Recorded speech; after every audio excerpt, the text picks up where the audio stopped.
De los Hechos de los Apóstoles. En aquellos días dijo Pablo a los presbíteros de la iglesia de Éfeso: tengan cuidado de ustedes y de todos el rebaño sobre el que el Espíritu Santo los ha puesto como guardianes para pastorear la iglesia de Dios, que Él se adquirió con la sangre de su propio Hijo. Yo sé que cuando los deje, se meterán entre ustedes lobos feroces, que no tendrán piedad del rebaño. Incluso de entre ustedes mismos surgirán algunos que hablarán cosas perversas para arrastrar a los discípulos en pos de sí. Por eso, estén alerta.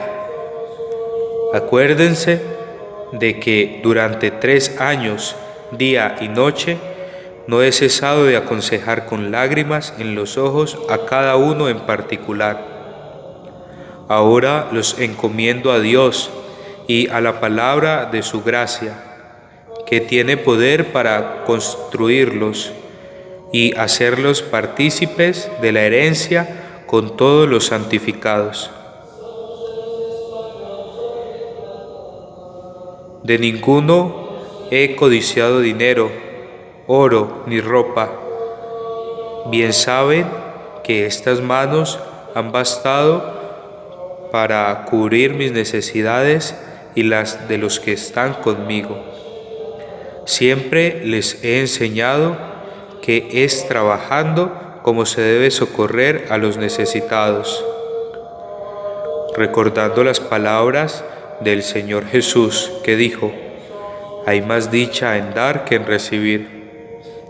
Cuando terminó de hablar, se puso de rodillas y oró con todos ellos. Entonces todos comenzaron a llorar y echándose al cuello de Pablo lo besaban.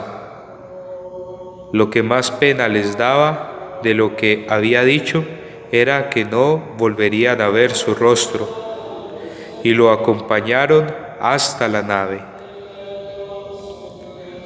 Palabra de Dios. Reyes de la tierra, canten a Dios. Oh Dios, despliega tu poder, oh Dios, que actúa en favor nuestro. A tu templo de Jerusalén traigan los reyes su tributo. Reyes de la tierra, canten a Dios, toquen para el Señor, toquen para Dios, que avanza por los cielos antiquísimos, que lanza su voz poderosa. Reconozcan el poder de Dios. Sobre Israel resplandece su majestad y su poder sobre las nubes. Dios sea bendito. Reyes de la tierra, canten a Dios. Del Santo Evangelio según San Juan. En la última cena, levantando los ojos al cielo, dijo Jesús: Padre Santo, ampara a mis discípulos, dándoles el mismo nombre que me diste a mí, para que sean uno como nosotros. Cuando yo estaba con ellos, los amparaba con ese mismo nombre, el nombre que me diste. Así los protegí, y ninguno de ellos se perdió fuera del que nació para perderse, para que se cumpliera la Escritura.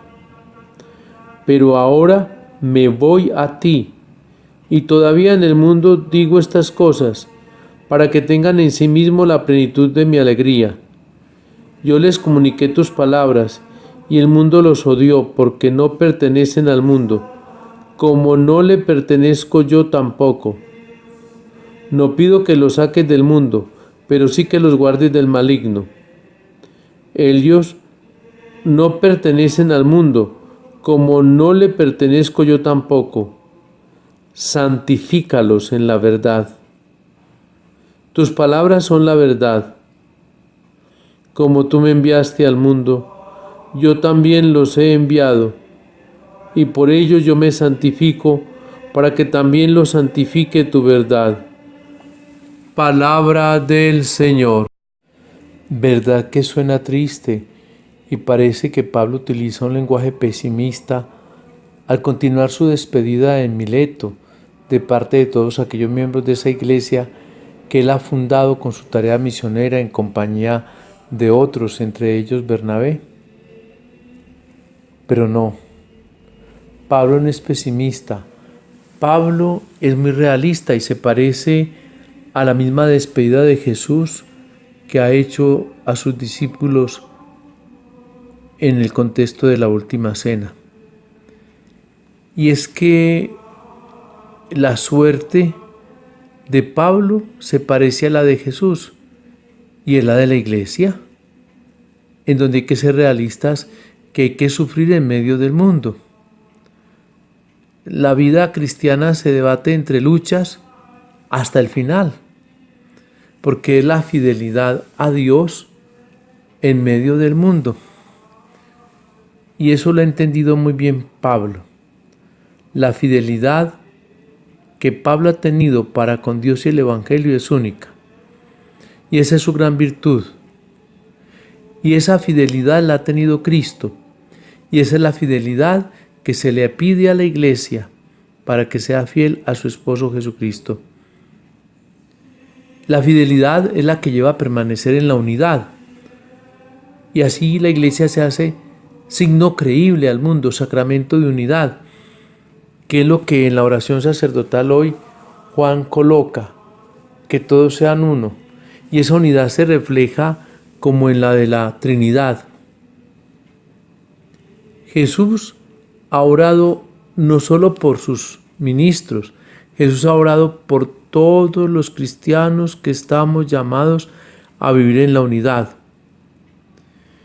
Y Él allí no pide entonces por los jerarcas, Él pide por toda la comunidad de creyentes llamados a la unidad de los que creen en Él.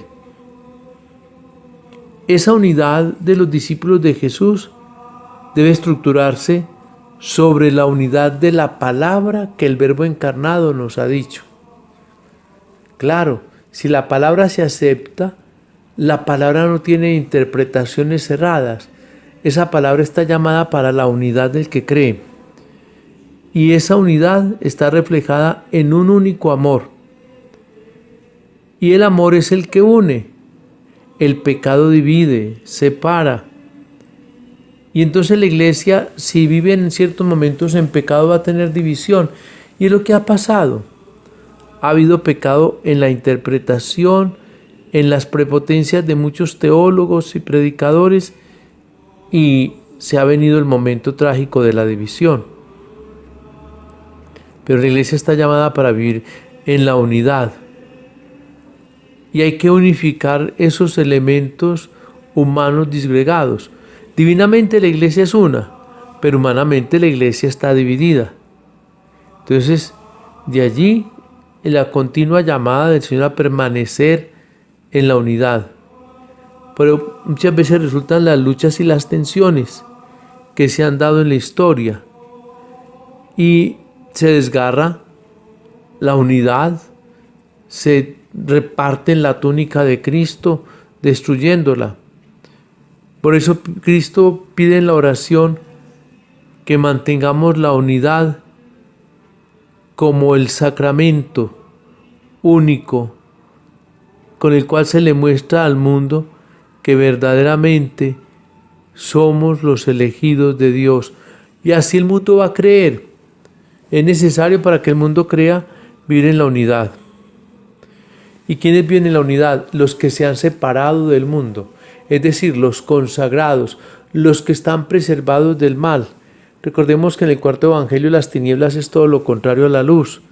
Y entonces el consagrado es el que vive en la luz de Cristo.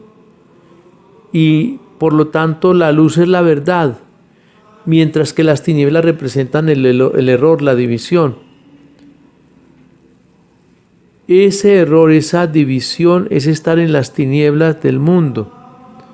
En cambio, la luz del mundo es Jesús, y Jesús está en los que viven fieles a Él, y porque viven fieles a Él ya están consagrados para la unidad, para que sean uno, como Él y el Padre son uno.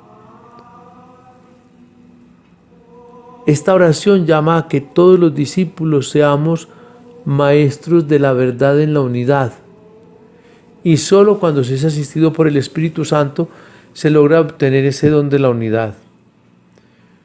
En esta semana de novena de preparación a Pentecostés, cuando ya la recta final de la Pascua nos está hablando de ese prometido, del Padre que ya viene, es el momento oportuno para que nosotros reflexionemos si en el interior de nosotros hay sed de unidad y si esa unidad es la que nos está llevando a vivir consagrados en la luz, a aquel que es la luz, para evitar el error de las tinieblas del mundo que lleva al hombre a la separación.